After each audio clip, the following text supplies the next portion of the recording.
आदाब अर्ज़ है। जो लोग शाराए फैसल से गुज़रते हैं उन्हें इस बात का अंदाज़ा भी है, पता भी है, और सोशल मीडिया पर जो बैठे हुए हैं वो भी इस बात से बाखबर हैं। आपको कुछ सुनाई देता है? आपको कुछ दिखाई देता है? शाराए फैसल पर रोज़ाना एक एहतजाज होता है, अमूमन रात को होता है। ये क्यों होता है? ये मीर रज़ा केस के हवाले से होता है। मैं मीर रज़ा केस में, क्योंकि मैं न क्राइम रिपोर्टर हूँ, न मैं इन्वेस्टिगेशन से मेरा ताल्लुक़ है, न मैं डॉक्टर, न मैं माहिर। उसका केस किस तरह ख़राब हुआ, मकतूल का, उस केस में कौन कौन इन्वॉल्व थे, ये और इस केस को किस तरह हल किया जाएगा, ये सारा तहकीकाती इदारे, उनके वर्सा और सारे दोस्त जो कि उस मामले में हैं, ये सब बेहतर जानते हैं। लेकिन मैं सिर्फ एक चीज़ जानता हूँ और जो आपको भी बताना चाहता हूँ। मैं वक्त के हाकिमों को, खुसूसन पाकिस्तान के अवाम को, अमूमन कराची के अवाम को, आपको पता है ये सब कुछ क्यों हो रहा है? ये जो रद्द अमल शाराए फैसल पर आप देख रहे हैं, ये सिर्फ उस बात पर रद्द अमल हो रहा है कि इंसाफ नहीं हो रहा।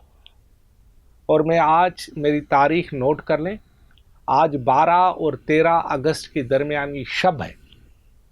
मैं दावा कर रहा हूँ, क्योंकि मैं किसी और मामले में हूँ नहीं, तो दावा कर रहा हूँ, हो सकता है अल्लाह करे ये मेरी बात साबित ना हो, लेकिन मैं जो सोच रहा हूँ वो ये है कि मीर रज़ा केस में इंसाफ नहीं होगा। अब तक जितने भी ऐसे मैंने केसेस देखे हैं उसमें इंसाफ नहीं हुआ। आप और क्यों दूर जा रहे हैं?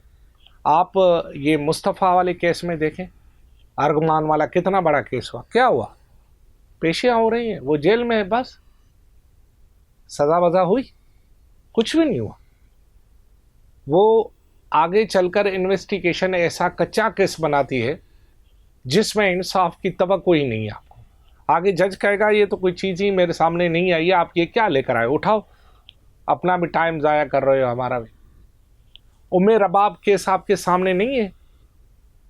उसके तमाम वर्सा को जो कि उस वक्त मौजूद थे, उनको कत्ल कर दिया गया। कातिल एक भी अभी तक सामने नहीं है। हुआ उसके साथ इंसाफ? कत्ल तो हुआ ना, कत्ल तो मुस्तफ़ा भी हुआ है, कत्ल तो मीर रज़ा भी हुआ है, और इससे पहले और भी ऐसे बहुत सारे कत्ल हुए हैं। यहाँ इंसाफ होता ही नहीं है, और जहाँ इंसाफ नहीं होगा वहाँ ऐसे मुजाहरे होंगे। ये इंसाफ के हासिलात और नाइंसाफ़ी के ख़िलाफ़ मुजाहरे हैं। आपको अंदाज़ा है, आपको दिखाई दे रहा है, सुनाई दे रहा है? ये जो चंद 100 नौजवान, यहाँ नौजवान जिनमें लड़कियां भी हैं, हमारे नौजवान भाई भी हैं, ये पता है ये सिर्फ चंद नहीं है, इनके इतने ही ख़ानदान हैं, फिर इनके इतने ही दोस्त हैं, फिर इनके इतने ही रिश्तेदार हैं, फिर इनके इतने ही मेरे जैसे फॉलोअर्स भी हैं जो रोज़ इनको देखते भी हैं और सुनते भी हैं।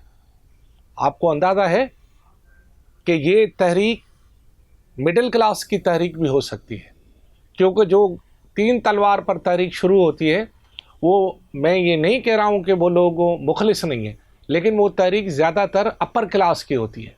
शाराए फैसल वाली तहरीक मिडिल क्लास की तहरीक है, बग़ैर तफरीक के, बग़ैर ज़बान के, बग़ैर नस्ल के है।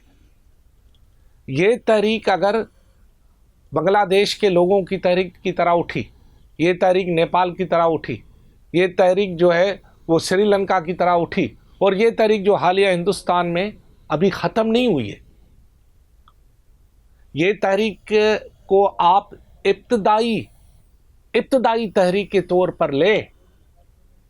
ये अब अवाम को इस बात का अंदाज़ा हो गया है, मिडिल क्लास को, नौजवानों को, कि वो अपना हक कैसे ले सकते, इंसाफ के इदारों को मजबूर कैसे कर सकते हैं।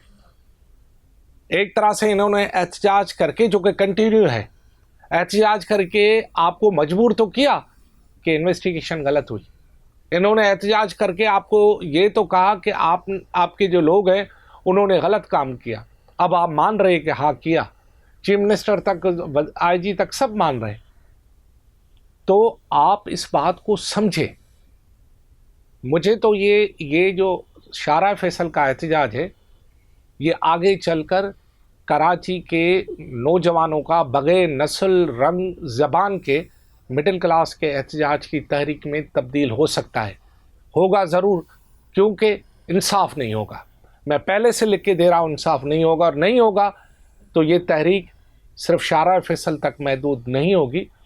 میں تو کہہ رہا ہوں نا کہ انصاف ہو، میں کہہ رہا ہوں اللہ کرے میری بات ثابت نہ ہو، لیکن میں یہ بھی کہہ رہا ہوں کہ انصاف نہیں ہوگا۔ باقی آپ، پھر میں کہہ رہا ہوں، کچھ سنائی دے رہا ہے، کچھ دکھائی دے رہا ہے، اگر بہرے ہو تو خیر ہے، اندھے ہو تو خیر ہے۔ خدا حافظ۔